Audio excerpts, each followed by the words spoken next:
The latest American supernatural horror film Elevator Game is coming with a thrilling impact. Directed by the team behind The Pope's Exorcist, the film presents the horror of being trapped in an elevator for the first time. Ever been in an elevator? Test your limits and quickly invite your friends to watch. A girl receives a note claiming that she can encounter a ghost by entering the elevator and visiting the floors in the sequence indicated on the note. Curious, Becki ventures into the elevator alone. Becki first presses for the 4th floor. The elevator smoothly ascends, but when the doors open, nothing seems amiss. Undeterred, Becki continues pressing for other floors. The elevator stops at each, opening its doors, but there's no sign of anything other than Becki. However, as Becki presses for the 5th floor, a chilling wind blows behind her, and the elevator's light starts flickering. Reaching the 5th floor, Becki feels a presence behind her. She reaches out only to touch a bloody foot. Terrified, Becki stands up and frantically presses the door open button, but the elevator starts ascending uncontrollably. Suddenly, she feels a cold sensation on her back. Too scared to look,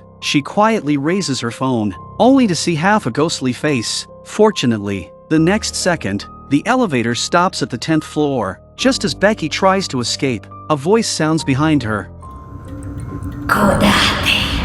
Then, the elevator descends automatically to the 1st floor, but Becki has vanished. This incident causes a huge sensation. A paranormal team speculates that Becki might have traveled to an unknown ghost realm and stayed there. So, they decide to play the elevator game again, following the sequence on the note to bring Becki back. After all, a professional team is different. As soon as they entered the building, they installed a camera in the lift with no dead angle and assigned the staffs well. 3 enter the elevator to find the female ghost, while 3 others monitor from outside. Perhaps due to their numbers, the trio feels no fear as they enter, but as they continue pressing the floors indicated on the note, the outside monitor starts losing clarity due to some interference. Just then, at the crucial moment, they press for the 5th floor and close their eyes, waiting for the ghost to appear. The elevator stops at the 5th floor for a full 30 seconds, as if waiting for something to board. Impatient, Chris peeks outside, but nothing is amiss. Then, as the elevator doors close, they hurriedly open their eyes, relieved it was just a false alarm.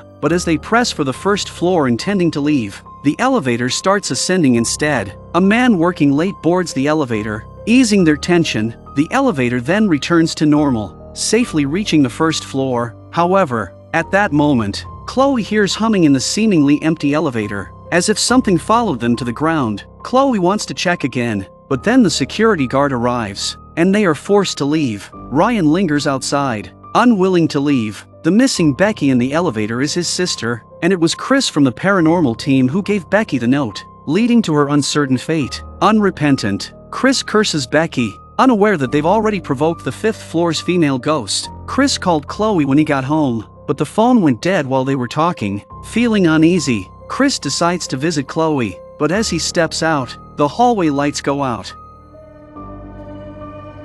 Hello?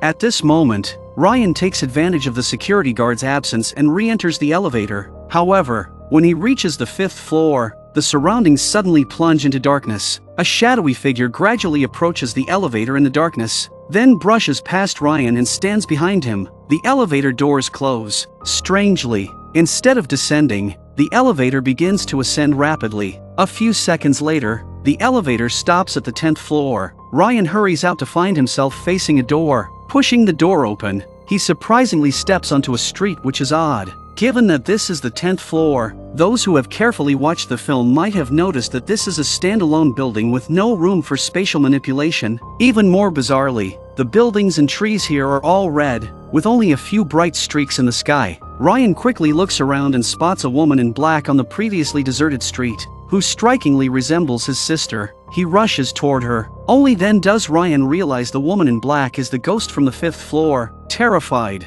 he dashes back into the building and frantically presses the elevator button. Meanwhile, a man and a woman arrive outside the elevator. They are members of the paranormal team. They had been expelled by the security guard during the day. Now, in the quiet of the night, It's the perfect time for ghostly encounters. They enter the elevator and follow Becki's original route, pressing the buttons for different floors until they reach the 5th floor.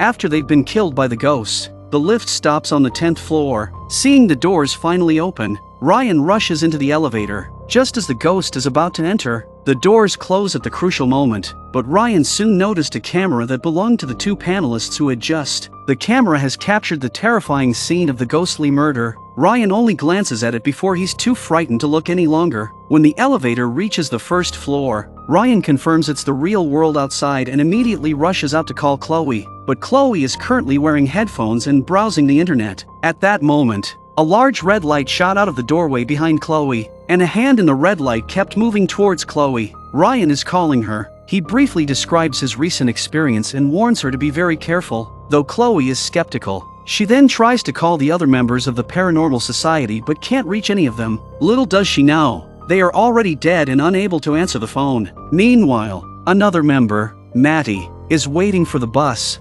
Bored, he aimlessly asks a question into the air. Terrified, Matty runs into a restaurant and grabs salt from a table, sprinkling it all over himself. But in the next second, he sees a horrifying scene in the mirror. Seeing that the waiter is about to call the police, Matty quickly leaves the restaurant and runs all the way home. But when he's about to take the elevator, he suddenly remembers that the closed, dim space of an elevator is more likely to attract ghosts. For safety, he decides to take the stairs instead. Once home, Matty immediately creates a circle of salt and calls his friends Ryan and Chloe over, having encountered a ghost before. Ryan immediately steps into the circle of salt, but Chloe insists on standing outside the circle, talking nonchalantly. Hearing Chloe speak, Ryan feels she might know something. After much pressing, Chloe finally reveals she has found some information about the ghost chasing Matty. Decades ago, when the building near the bus stop was newly built, a group of girls went there for a social event. As a prank, some girls tied up a girl named Allie with a rope and threw her into the elevator shaft, promising to come back in an hour to untie her. But the girls got carried away and completely forgot about Allie. Thus, Allie was trapped in the elevator shaft for 2 whole days. When people started work on Monday and the elevator was activated, poor Allie was crushed underneath, with all her spine fractured. Worse still, as the elevator ascended, Allie got caught in the gears and was slowly ground into mincemeat. Allie was gradually torn apart and disappeared in the elevator gears. Since then, every night, anyone riding the elevator alone would hear Allie humming. Chloe finally recalls the lyrics she heard while in the elevator. By analyzing the lyrics, they realize that once someone enters the elevator, they must complete all the game stages. But just as they are celebrating this realization, a shadow appears in the room. A terrified Chloe quickly steps into the salt circle. Allie, dragging her shattered body with bones twisting eerily, approaches them, but when she reaches the edge of the salt circle, Allie suddenly stops. They feel a moment of immense relief. However, in the next second, Allie's teeth, sharper than gears, begin tearing Matty's flesh apart. Seeing this, Ryan and Chloe turn and run. They rush to the building, intending to complete the elevator game and send Allie back to the ghost realm. They are incredibly tense as the elevator reaches the 5th floor. This could be their success or their doom. After 30 seconds of terror, the lift closed and they breathed a sigh of relief. And then they reached the 10th floor. Chloe, looking around at the blood-red scene, feels a sense of déjà vu. Seeing Ryan frozen in place, Chloe immediately pulls him into the elevator and presses for the 1st floor. They've completed all the procedures of the elevator game. Allie's ghost shouldn't bother them anymore. But strangely, when the elevator descends to the 5th floor, it stops. When the doors open again, Ryan isn't back on the 1st floor but has returned to the 10th floor. Once the elevator game starts, it doesn't end until death, because Allie hates when others play games with her fear of being trapped and the pain of her bones being crushed. The red scene on the 10th floor is Allie's bloody memory from before her death. It's okay to feel no sympathy for the victims, but it's not okay to make fun of them. Soon after, another girl enters the elevator to play the elevator game. That's the story for today. See you next time.